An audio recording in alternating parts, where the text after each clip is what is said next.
रक्षस्व वरदत्ते साईनाथ की जय। भगवते नमो नमः। नमस्कारान् निवेदयामि। नमस्करो श्री साईनाथाय नमः।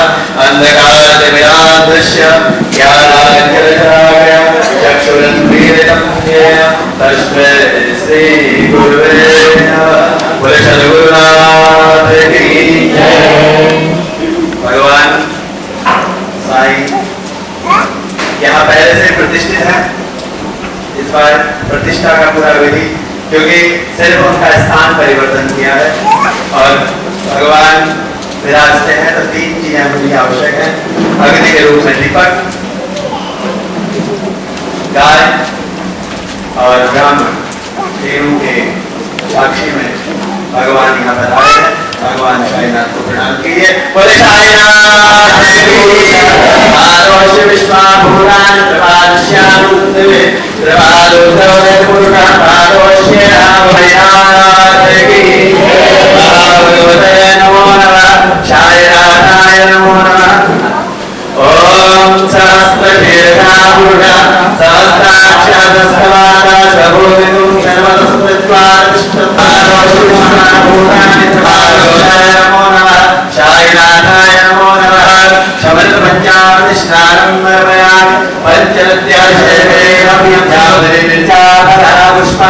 पुष्पिणी बृहस्पति प्रसूस्तान्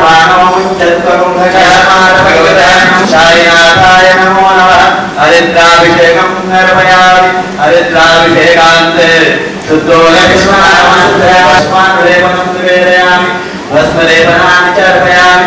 ओमदेहि प्रतिमोदध्वं पुष्पदैः शोषोवदैः अस्वायुषत्वैः विरुदापारिष्णव पीठोपरिहरित्रासैः सर्वकामनासिद्ध्यते।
परमात्मा की सुंदर मूर्ति जो हमें कथाओं की ओर प्रेरित करती है, तो हम नमन करें। इस कथा की 7वीं रात्रि में आप सबका स्वागत है। भगवान राम की कथा का हम कल श्रवण कर रहे थे।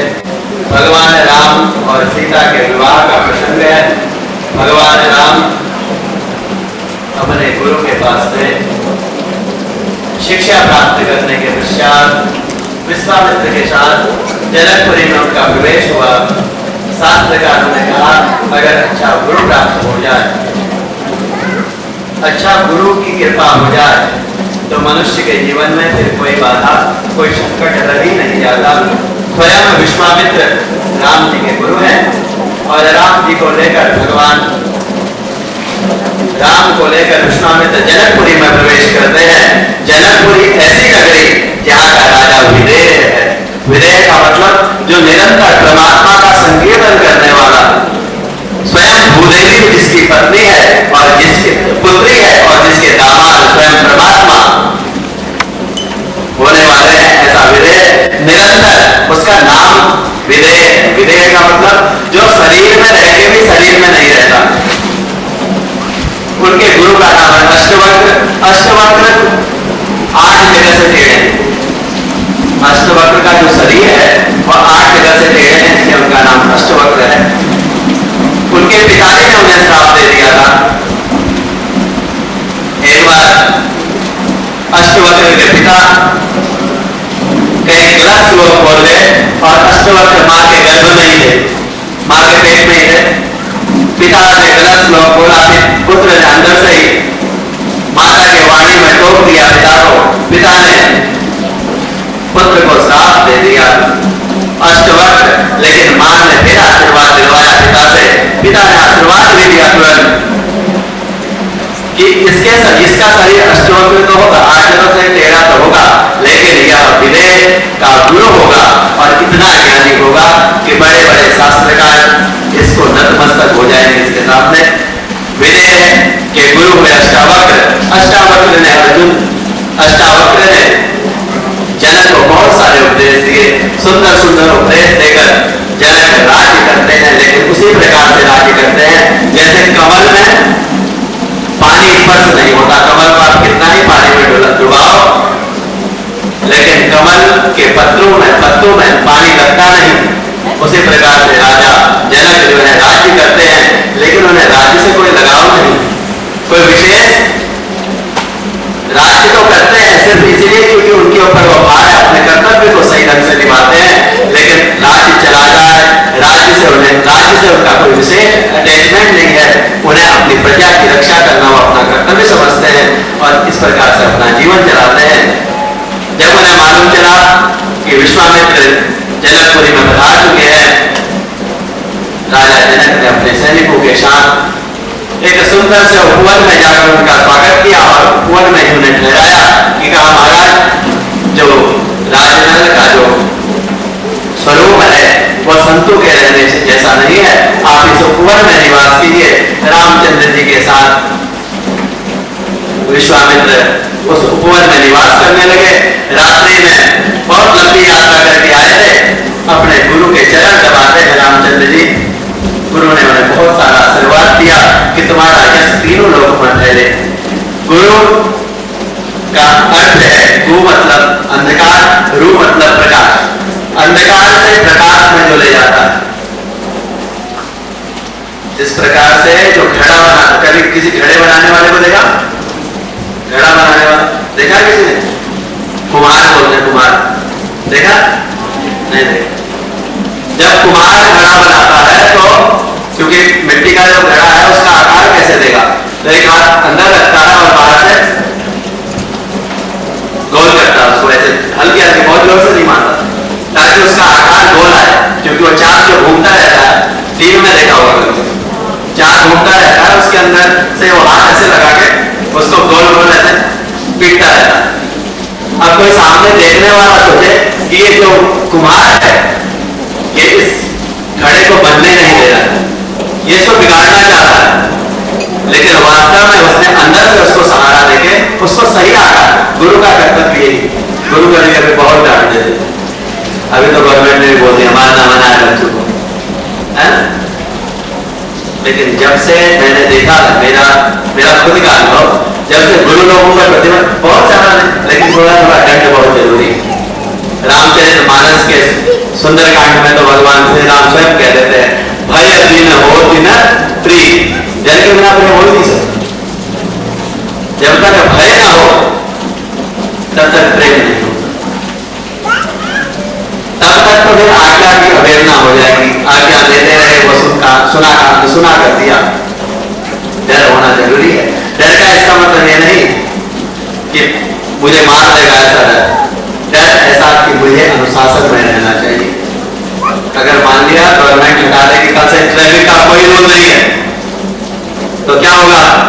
पुलिस का रास्ते का हाल। अभी तो आना मुश्किल है, तब क्या होगा? डर है कि अगर हमने गलत रोड से गाड़ी चलाई तो कोई आके हमें पकड़ लेगा, इसलिए आदमी सही चल रहा है। बिना भय के प्रीत नहीं हो सकती। गुरु का भय मनुष्य को सही रास्ते पे लाता है। रामचंद्र जी चरण दबाते हैं गुरुदेव के और कहते हैं, महाराज गुरुदेव मेरे भाई, स्वयं नहीं कहते मेरे भाई को जनकपुरी देखने की बड़ी सी इच्छा है, आप ही हमें आशीर्वाद कीजिए, हम कल जनकपुरी देखा है। दोनों प्रातःकाल उठते हैं, गुरु का आदेश हुआ, दोनों प्रातःकाल जनकपुरी का दर्शन करते हैं। जनकपुर के सभी लोग प्रसन्न होते हैं भगवान की सुंदर छवि देखकर।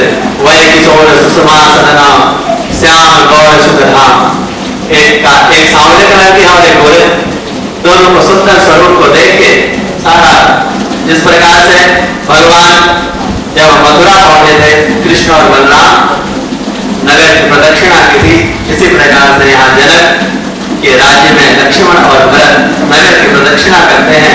नगर की प्रदक्षिणा करते करते बहुत सारे लोग कहते हैं कि सीता का सुयोग्य वन तो यही है। फिर कुछ लोग कहते हैं नहीं, जो शर्त है वो बड़ी भारी है। शर्त क्या है? भगवान शिव का जो धनुष है उस पर चाप चढ़ाना, तोड़ने की शर्त नहीं थी, उस पर प्रत्यंचा चढ़ानी। टूटता हुआ प्रत्यंचा चढ़ाते हुए टूट गया, जो उसकी रस्सी होती है उसको प्रत्यंचा कहते हैं।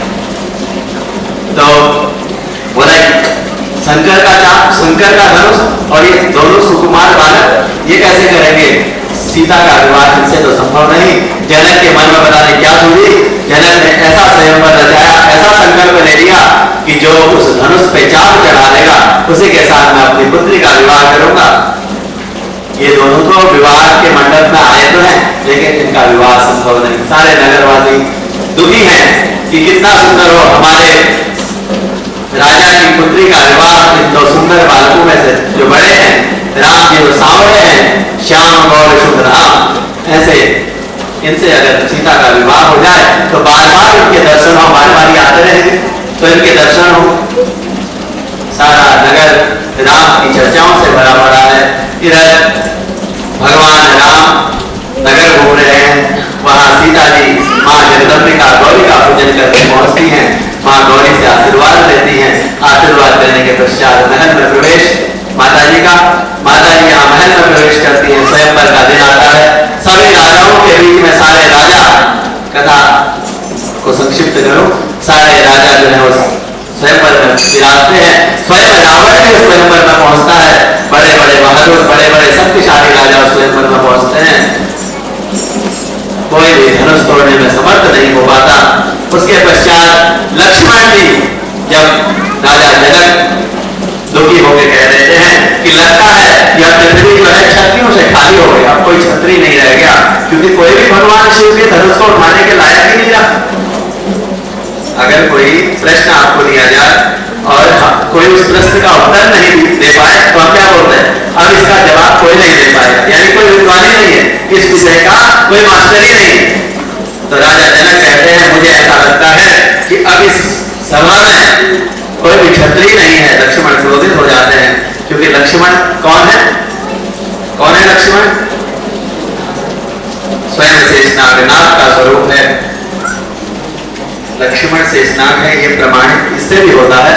नाग कई सालों तक खड़ा रह जाता, और लक्ष्मण जब राम की सेवा में थे 14 वर्ष, वो सोए नहीं 14, क्योंकि मेघनाथ को आशीर्वाद था कि वही तुम्हारा वध कर सकता है जो 14 वर्षों तक जिसने निद्रा छोड़ दी। मेघनाथ को आशीर्वाद, तो मेघनाथ का वध किसने किया? लक्ष्मण। ये सर्प की खासियत है, सांप हजारों साल बिना सोए रह सकता है। भगवान शेषनाग रूपी जो लक्ष्मण विराजमान है, उन्हें बहुत क्रोध आया। राजा जनक से कहते हैं, राजा तू इस धनुष की बात कहता है, अगर मेरे भाई और गुरु का आशीर्वाद हो, अगर मुझे आदेश हो, तो इस सारी पृथ्वी को मैं कितनी बार घुमा के समुद्र में फेंक दूं। राम जी शांत करते हैं, राजा विश्वामित्र की ओर देखते हैं। विश्वामित्र भरत राम जी को आदेश देते हैं कि जाकर धनुष में चाप चढ़ाएं। यहाँ रामचंद्र जी सबको प्रणाम करने के पश्चात धनुष को प्रणाम करते हैं। धनुष को जैसे ही प्रणाम करते हैं, भगवान शिव जो अपना गुरुत्व है उसमें से हटा देते हैं, और भगवान रामचंद्र जैसे कोई बच्चा फूल उठा लेता है, उसी प्रकार से रामचंद्र जी धनुष उठाते हैं, और जैसे ही पंचक्षा चढ़ाते हैं, धनुष का विखंडन होता है। बोले रामचंद्र भगवान की। जैसे ही धनुष टूटा, सब लोग प्रसन्न हो गए कि अब तो भगवान राम और सीता का विवाह हो जाएगा।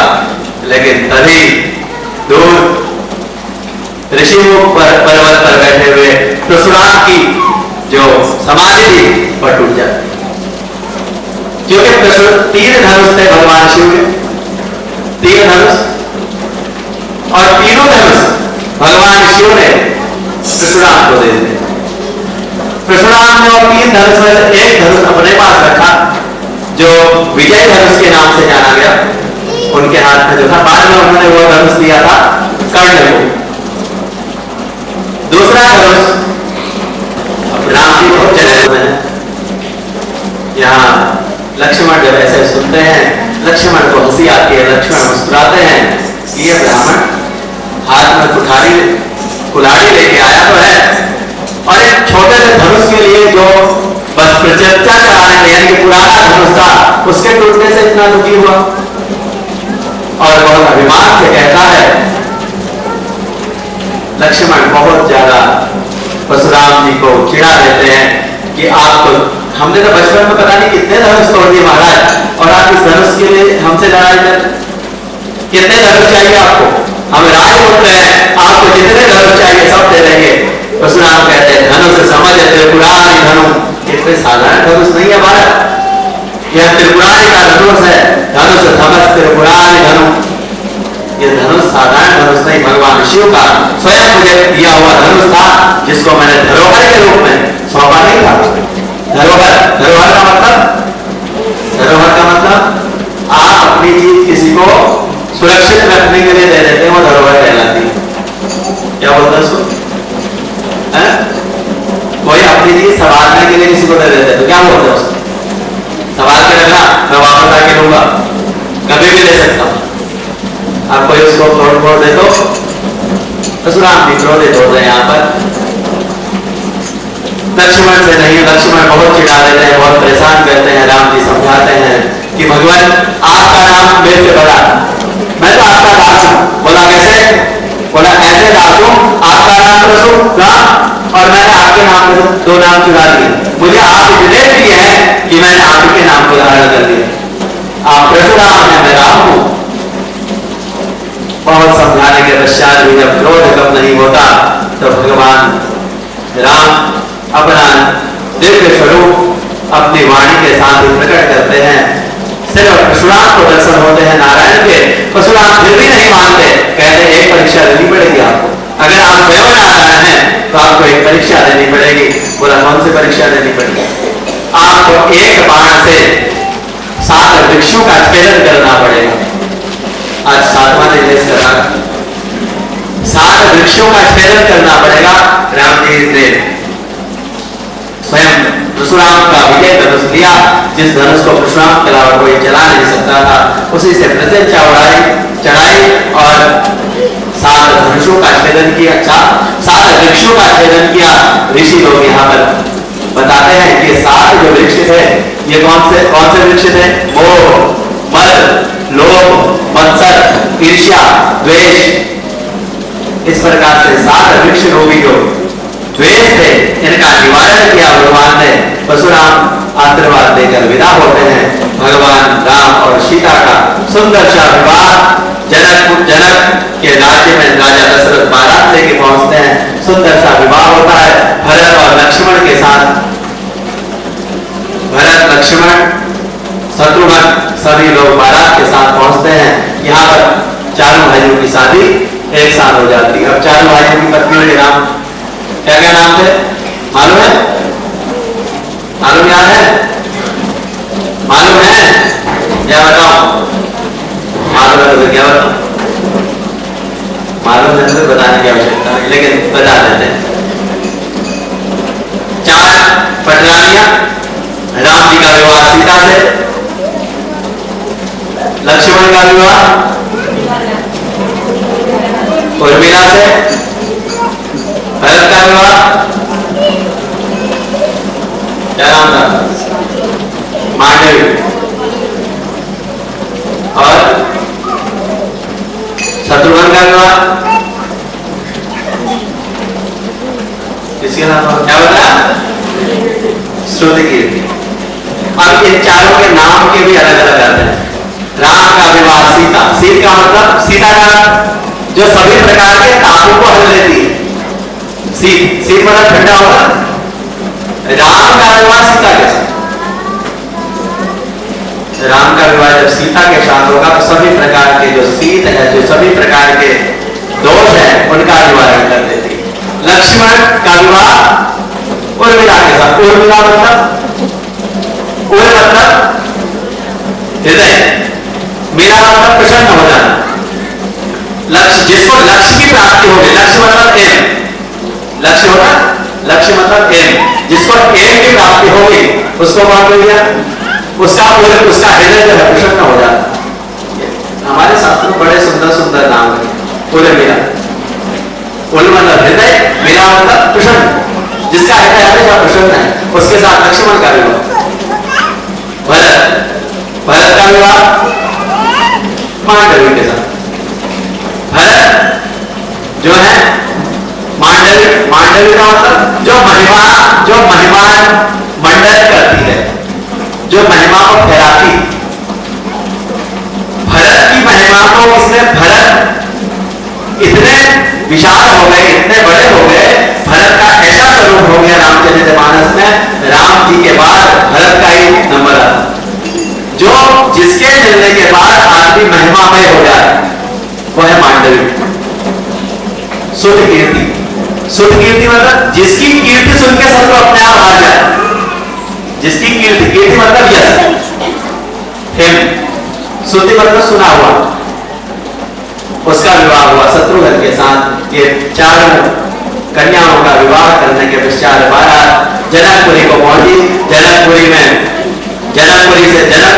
6 महीना भगवान ने निवास किया। बाद में 6 महीने के पश्चात, मिथिला में आज भी नियम है, अगर मिथिला में किसी की शादी हो, आज भी जो जवाई है उनको 6 महीने रहना पड़ता है, छुट्टी लेके आते हैं काम से। 6 महीने खूब सेवा होती है उनकी, और उसके बाद फिर 6 महीने बाद मोटा ताजा करके उनको विदा किया जाता है। मिथिला में आज भी ये रिवाज है, कम से कम एक बार बारात वापस जाती है, फिर वापस आके वो लोग 6 महीने तक वहां रहते हैं। उस वक्त दामाद की बहुत सुंदर से सेवा होती है, उसके पश्चात दामाद को विदा किया जाता है पूरे राजसी भागवान के साथ। आज भी मिथिला में यह परंपरा है। भगवान का विवाह हुआ, विवाह धीरे धीरे समय आगे बढ़ा। अब एक विशेष कैरेक्टर का यहाँ पर प्रवेश है, उस विशेष चरित्र वो है मंथरा। मंथरा के चरित्र में हम प्रवेश कर सकते हैं, कर सकते हैं, तो टाइम है। भगवान राम का सुंदर वैवाहिक जीवन चल रहा है, चारों भाइयों का सुंदर वैवाहिक जीवन चल रहा है। इधर रामचंद्र जी धीरे धीरे इस योग की हो गए कि वो राज्य संभाले। पिता के मन में इच्छा हुई कि अब चलो बुढ़ापन आ गया, बेटे की शादी भी हो गई, अब मेरा राज्य राम संभाले ताकि मैं भगवान का भजन कीर्तन करूं। भजन कीर्तन करने के लिए अपने गुरु के पास गए, बोला गुरुदेव आज्ञा दीजिए मुझे, मैं चाहता हूं कि राम का राज्याभिषेक हो। राजा के कहने पर वशिष्ठ जो उनके गुरु हैं, एक सुंदर सा मुहूर्त निकाला कि बोला इस दिन राम का राज्याभिषेक होगा। अब यहाँ पर एक प्रश्न आता है कि वशिष्ठ जैसा विद्वान है ना, वशिष्ठ बहुत बड़े विद्वान, जब कुंडलियां देखते हैं तो एक विशेष संहिता है, ज्योतिष का एक विशेष शास्त्र है जो वशिष्ठ को समर्पित है। ज्योतिष के बहुत बड़े विद्वान, लेकिन जब वशिष्ठ जी ने मुहूर्त निकाला, किसका मुहूर्त निकाला था? राज्याभिषेक का। और उसी मुहूर्त पे राम को कहां जाना पड़ा? कहां जाना पड़ा? जंगल जाना पड़ा। तो लोगों के मन में प्रश्न आता है कि भैया ये तो मुहूर्त तो किसका था? राज्याभिषेक राजा का था और उसने तो सब कुछ छोड़ के जाना पड़ा। तो संत लोग इसको विस्तार से बताते हैं कि वशिष्ठ का जो मुहूर्त था वो गलत नहीं था। अगर राम सिर्फ अयोध्या के राजा बन जाते तो सिर्फ अयोध्या वाले ही उन्हें जान पाते, तो भगवान नहीं बन पाते न वो लंका जाते, न उनकी हनुमान से मित्रता होती, क्योंकि राज्य से बाहर ही नहीं निकलते। राम को राम बनाने का जो श्रेय है वशिष्ठ, गुरु की कृपा, गुरु की कृपा और माता का आशीर्वाद। के कहीं का आशीर्वाद? भगवान राम स्वयं कहते हैं, मां अगर मैं अयोध्या का राजा हो जाता, मुझे सिर्फ अयोध्या की जनता जानती, आपने तो मुझे पूरे जंगल का राज्य नहीं दिया। अयोध्या की तो सीमा है, अयोध्या के बाद काटो बॉर्डर है, यहाँ से यहाँ तक अयोध्या, लेकिन आपने तो मुझे जंगल का राज्य दे दिया। जंगल की तो कोई सीमा ही नहीं, कोई सीमा ही नहीं, जंगल की तो कोई सीमा ही नहीं है। पूरा भारत, भगवान राम का जन्म हुआ अयोध्या, नॉर्थ इंडिया में, और भगवान ने कहा पूजा की रामेश्वर, दक्षिण, पूरा दक्षिण, यानी कि पूरा राज्य, पूरा देश। तब गाड़ियां होती नहीं थी पहले, पूरे देश का साम्राज्य दे दिया माता आपने मुझे। जहां जहां जंगल है वहां वहां मैं रह सकता हूं। इतना ही नहीं, आपने और क्या दे दिया मुझे? यहाँ रहता तो मुझे मंत्रियों की समस्याएं सुननी पड़ती, कोई मुझे आके बजट बताता है ना, कोई आके बोलता कि समाज में ये प्रॉब्लम है। लेकिन अब तो मुझे क्या सुनने को मिलेगा? 14 वर्ष में ऋषियों के दर्शन होंगे सबसे बड़ी बात, और जगह जगह देखने के समाज में अनेक प्रकार की रीतियां देखने को मिलेंगी, ऋषियों के दर्शन होंगे, सत्संग की प्राप्ति होगी।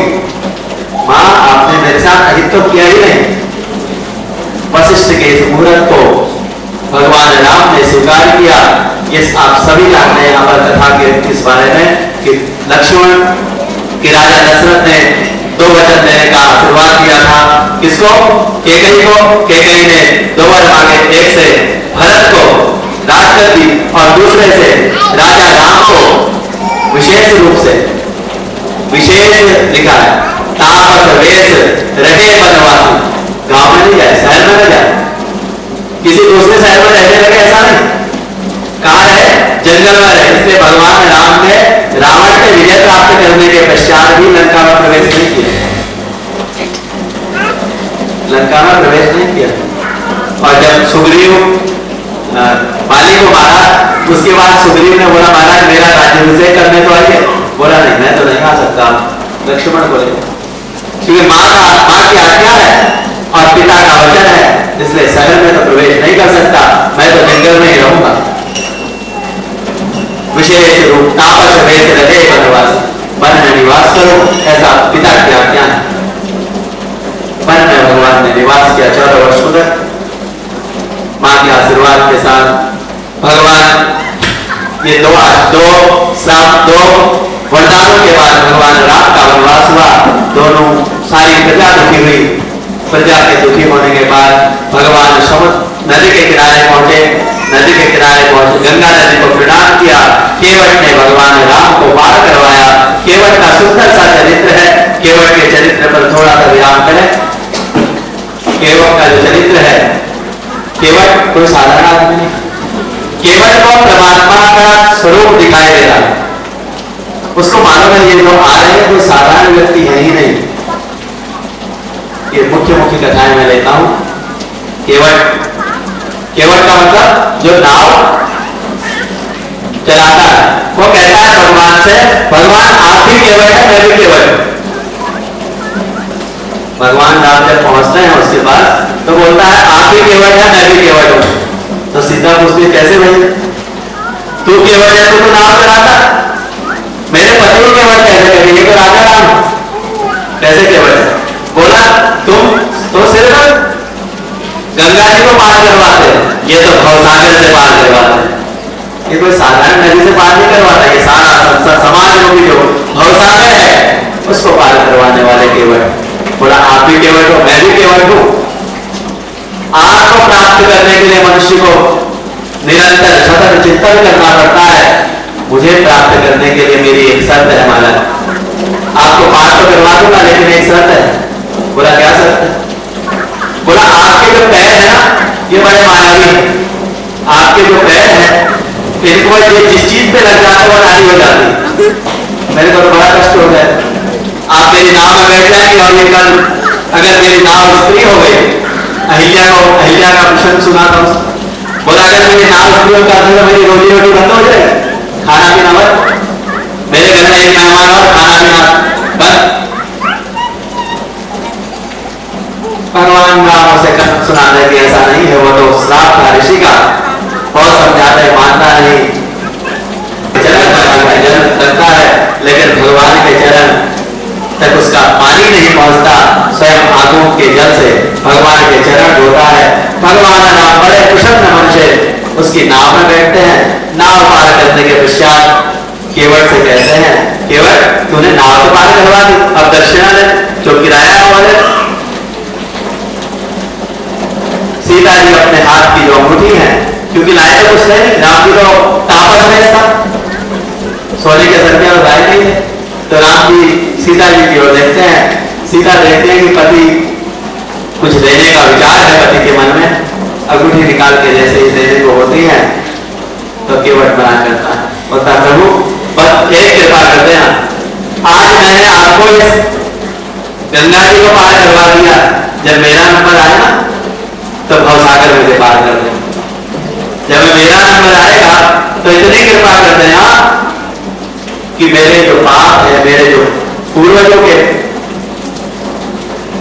जाने अनजाने जो भी मेरे द्वारा पाप हुए हैं, बस इतनी कृपा कर देना कि मेरे सारे परिवार में कभी किसी की अकाल मृत्यु न हो, कोई बुरी गति को प्राप्त न हो, इतनी कृपा मुझ पर कर देना।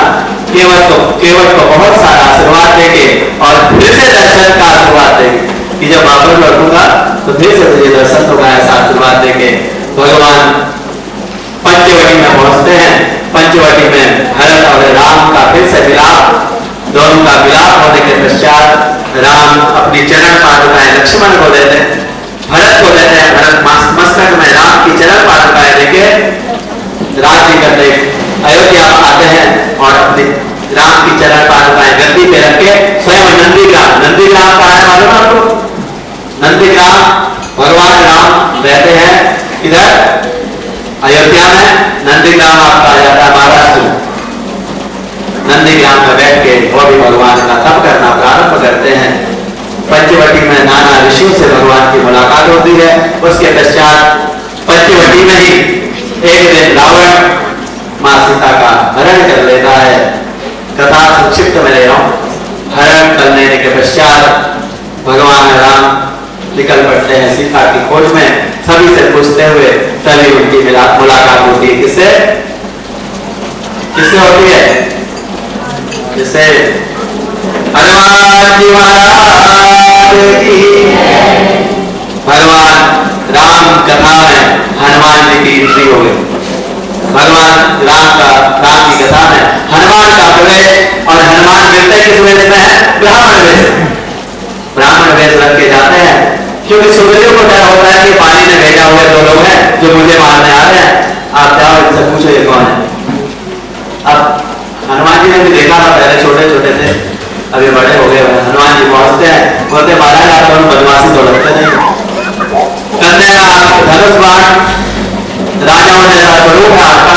राजा कोई भी कपड़े पहनते हो तो मालूम चल जाता, राजाओं जैसा स्वरूप है आपका, आप बदमाशी तो लगते नहीं हो, धनुष बाण लेके कहां जंगल में घूम रहे हो? कहते हैं, सारी कथा सुनाते हैं कि हम तो पंचवटी में थे, पंचवटी में सीता का हरण हो गया, उसे खोज रहे हैं। बोला कहाँ रहते हैं, कहाँ आपका निवास है? बताते हैं अयोध्या। जैसे ही अयोध्या शब्द सुनते हैं, हनुमान जी अपना वास्तविक स्वरूप ग्रहण करते हैं। बोले हनुमान जी महाराज की। पवन तनय संकट हरन मंगल मूर्ति रूप राम लखन सीता सहित हृदय बसहु सुरभु। सत्य ऐसा स्वरूप हनुमान जी का हनुमान जी धारण करते हैं और रामचंद्र से कहते हैं महाराज मैं तो आपका चिर प्रसिद्ध सेवक हूँ, आप मेरे साथ चलिए। सुग्रीव और राम की मित्रता हनुमान जी कराते हैं। कल वैदेही हरणम जटायु मरणम सुग्रीव संभाषणम पारी निर्धरणम समुद्र तरणम लंकापुरी दाहनम पश्चात रावण कुंभकर्णादि हननम एतत् इदं रामायणम। वाल्मीकि ने एक संक्षिप्त से श्लोक में संपूर्ण रामायण लिख डाली। भगवान राम की कथा वैसे तो अनंत है, लेकिन इस श्लोक के साथ इस कथा को आज के दिन प्रणाम करें। कल माँ काली के और वृश्चिक राशि पर बात की थी, आज उसके आगे की धनु और मकर राशि। धनु राशि के स्वामी गुरु हैं और गुरु इस वर्ष जो है विद्या स्थान पर बैठे हैं, तो जो धनु राशि वाले शिक्षा के क्षेत्र में या फिर कार्य के क्षेत्र में काम करने के लिए जो कार्य करने वाले हैं उसमें उन्हें सफलता मिलेगी। धनु राशि वालों के लिए विशेष रूप से यह वर्ष बौद्धिक कार्य करने के लिए बुद्धि का जो काम है उनके लिए विशेष फायदे वाला रहेगा। अगस्त और सितंबर का महीना विशेष रूप से मानसिक थकावट मिलेगा, क्योंकि इस समय पे गुरु अस्त रहेंगे। उसके पश्चात सितंबर, अक्टूबर और नवंबर इन महीनों में विशेष रूप से गुरु का शुक्र के साथ कॉम्बिनेशन हो रहा है, तो यह समय संपत्ति के लिए बहुत फायदे वाला रहेगा। परिवार में कोई शुभ कार्य हो सकता है। उसके बाद दिसंबर और जनवरी का महीना साधारण रहेगा। इस बीच में जो आप नए कार्य बनाना चाहें तो उन्हें कुछ समय के लिए रोकना अच्छा रहेगा, क्योंकि दिसंबर और जनवरी विशेष रूप से धनु राशि वालों के लिए कुछ विशेष फायदा नहीं करेगी। इस वर्ष अगर लक्ष्मी नारायण की आराधना करें या फिर केले का वृक्ष का पूजन करने से धनु राशि वालों के लिए विशेष लाभ होगा। उसके आगे अगली राशि जो है मकर राशि। मकर राशि शनि की राशि है और मकर राशि में